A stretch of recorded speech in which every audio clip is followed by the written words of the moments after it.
Hello students, welcome to online course of Mechanical Measurement and Metrology. Myself Abhishek Trivedi from Mechanical Engineering Department at LJ Institute of Engineering and Technology. We are discussing mechanical system and basic concept of measurement methods. In the previous lecture, we have discussed the basic requirement of the measurement, the core concept of the measurement, significance of the measurement, and then generalized measurement system. We have classified the generalized measurement system in the three different stages. The first one, that is sensing stage or input stage. The second, that is the intermediate stage, and the third one, that is the output or the termination stage. Today we are going to discuss the static characteristics of the measuring instrument. What is the basic criteria or what is the basic parameter that we have to check while taking the, or we can say while selecting the instrument for the measurement. The concept says that whatever the measurement is performed, or we can say whatever the procedure is followed for the measuring setup or for the with using the measuring instrument, some sort of characteristics are required to be performed, and those particular characteristics will help you to improvise your measuring setup or to improvise your measuring methods. The first are basic characteristics of the measurement, that is the accuracy. We have already discussed the accuracy in the previous chapter. What do you mean by accuracy? Accuracy, that is the how close a measured value with your true or actual value. We have discussed an example of the cricket. Suppose in a 6 ball, if you have to hit the middle stump, then how many times you are hitting the middle stump, that is known as accuracy. Suppose in a 10 reading, if out of 10 reading, if you are getting the same value 8 times and those particular values are very much near to your exact value, then we can say that it is the accurate reading, and this is known as the accuracy. Second one, that is the precision. Precision means how close your measured value with each other. Suppose in a over, if you have to hit a middle stump within a 6 ball, and if out of 6 ball you are hitting the leg stump in a 4 balls, then we can say that you are not accurate, because accuracy defines you are hitting the middle stump, but you are hitting the leg stump repetitively in a 4 times out of the 6 balls, then we can say that you are very much precise for your bowling. You are very much precise to hitting the leg stump instead of middle stump. So this is there is a very core line, or we can say there is a very thin line between the accuracy and precision, but you have to differentiate both the accuracy and precision properly. As the same example we have discussed in the previous chapter, that if an arrow and board system in the archery, if you are supposed to provide the 3 different arrows, and if your 3 arrows are spotted on the different position and they are very much far away to each other, as well as they are very much far away to the main center, they are very much far away to the exact, or we can say the true value, then we can say that this is not accurate, this is not precise. In the second case, if all the 3 arrows are hitting in some spot, though this particular spot is very much far away from the exact value, but all the arrows are hitting the same position repetitively, then we can say that you are precise but not accurate. Case number 3, if all the 3 arrows are hitting the different position and they are very much near to the exact value, they are very much near to the true value, but they are away from each other, then we can say that you are very much accurate but having low precision. And the last case, that all the 3 arrows are hitting the same position as well as they are approaching the exact value repetitively, then we can say that you are highly accurate and highly precise. So this is the basic concept of the accuracy and precision. Next one, that is the calibration. We have also discussed the calibration in the previous chapter. Calibration is a process of checking the accuracy of the measuring instrument, or calibration is a process of checking the dimensions or tolerance of the given gauge by comparing it with the standards or instrument or gauge having the higher accuracy. This is known as a calibration process. Suppose I have to calibrate the temperature scale. If I have to calibrate the thermometer, then what I am supposed to do? I will use another thermometer having the higher accuracy than the first one, and by attaching both the thermometer, if the preceding thermometer, or we can say if the higher accurate thermometer will measure the 100 degrees Celsius, then I will simply draw a line over the thermometer at which the mercury will stands. and this particular line will shows the 100 degree Celsius. And by putting the both the thermometer in the eye spot, and whatever the temperature has been read by the highly accurate thermometer, we are accepting those reading as a 0 degree Celsius, and we are marking that particular stand of the mercury as a 0 degree on the our basic working thermometer. And by making these particular two lines over the working thermometer, I can say that I have marked the 0 and 100 degree on the thermometer. By taking the 100 division of the thermometer, I can say that okay, this is the calibration process. The next one, that is a sensitivity. Sensitivity means it is the measure of the change in the instrument output when the quantity which is changed by some amount. First of all, we will discuss the sensitivity by taking the example. Suppose you have provided the two different scale, the scale A having the pointer over here, the scale B having the pointer over here. Suppose input is provided, I have provided the 10 as a input. The first scale will deflect to this position. This is the deflection of the scale A. The second scale will deflect to this position. So by checking these two value of the scale, I can say that this is the scale A and this is the scale B. This is B. Okay, so I can say that the scale B is highly sensitive as compared to scale A, because in the sensitivity, what we are supposed to measure, we are measuring the change of the instrumental output by providing some amount of the input. If I have provided the same amount of the input, and whatever the instrument what we are supposed to do, we are checking which instrument will change its output value drastically, then I can say that those particular instrument are known as a highly sensitive instrument. Those particular instrument are known as highly sensitive instrument. It is also defined as the ratio of change in the output of the instrument by changing the value of the quantity which is being measured. That is known as a sensitivity. The next one, that is the threshold, a very important aspect of the measurement, that is the threshold. When the input is gradually increased from the 0 value, a minimum value of that input which is required to detect the output is known as a threshold. Suppose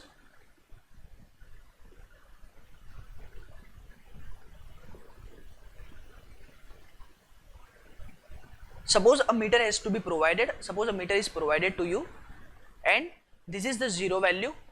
Now I am increasing my input as a 1, there is no deflection. This particular meter has a 0, 10, I can say 20, 30, 40, 50, 60, 70, 80, 90 and 100. I have made a 100 division, but the basic limitation of this particular instrument is if the output is achieved to the 10, then and only then the pointer will deflect. If we are achieving the output as a 20, then and only then we are supposed to find a, or we can say we are supposed to detect the change in the position of the pointer. Once I will start to increase the input as a 1, 2, 3, so on up to 9.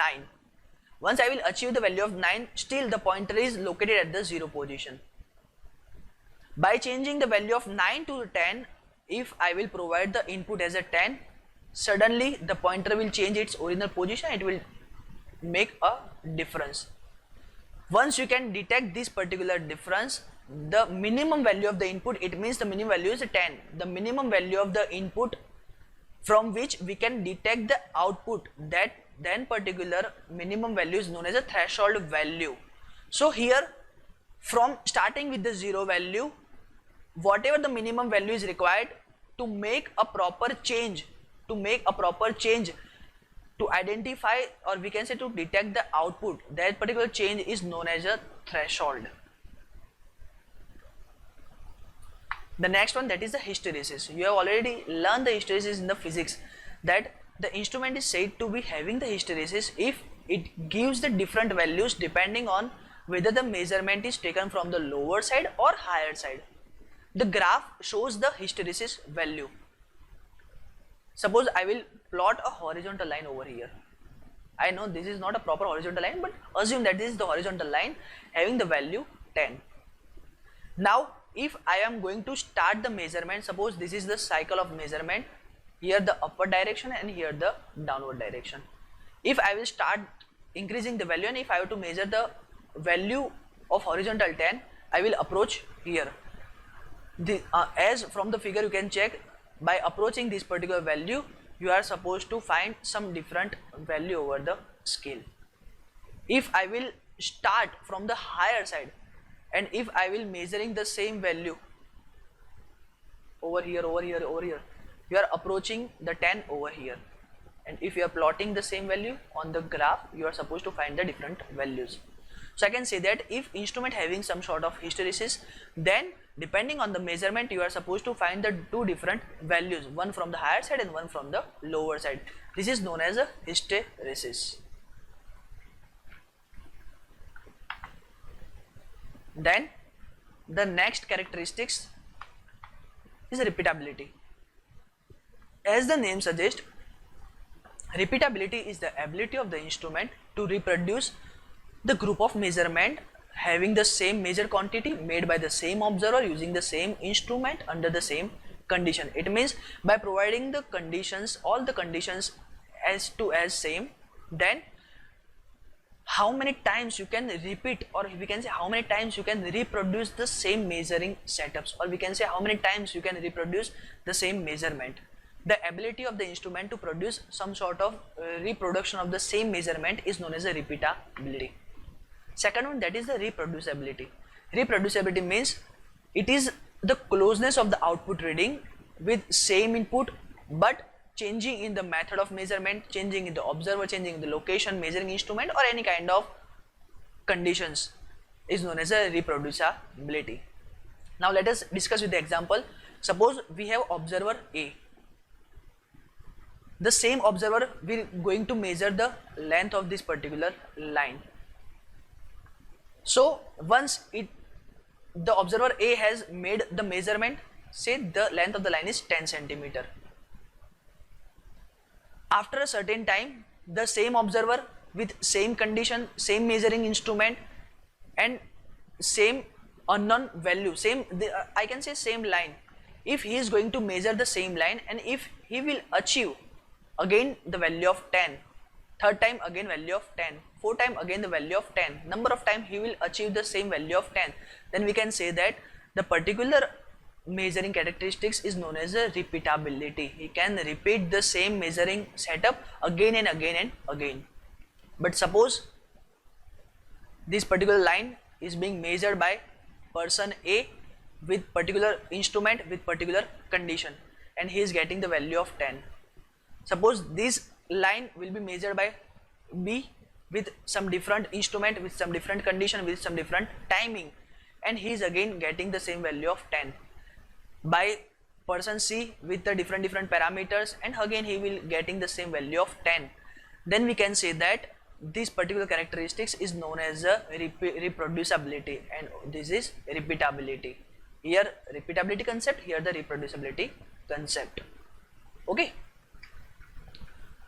Then the next one, that is the loading effect. Loading effect means the incapability of the system to faithfully measure, or we can say record, or we can say control the input signals in the undistorted form. This is known as a loading effect. Suppose we are going to take a basic thermometer example. Here the pot filled with the water having the exactly 100 degree Celsius temperature. Once I will put a thermometer over here, thermometer has been placed. Just because of the heat diffraction, just because of the heat leakage, we can say that if the thermometer will getting the 100 joule of heat from the water, but due to the leakage in the environment, due to the leakage of the heat in the environment, the thermometer will get only 99.95, this is 99.95 joule of heat for the measurement purpose. So this 0.05 joule loss of heat due to any kind of mechanical component like friction, heat leakage, or whatever is available, this particular difference or this particular incapability of the instrument is known as a loading effect. The incapability of the system to faithfully measure, record, or control the input signal in the undistorted form. This is known as a loading effect.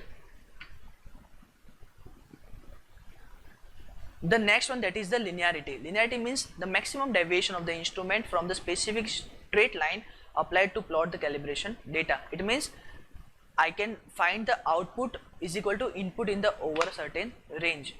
The particular graph shows the output value as well as input value, and you are supposed to find the proper linear concept. Once you will achieve the linear change in the output and input is known as a linearity approach, or we can say the instrument is a linear instrument.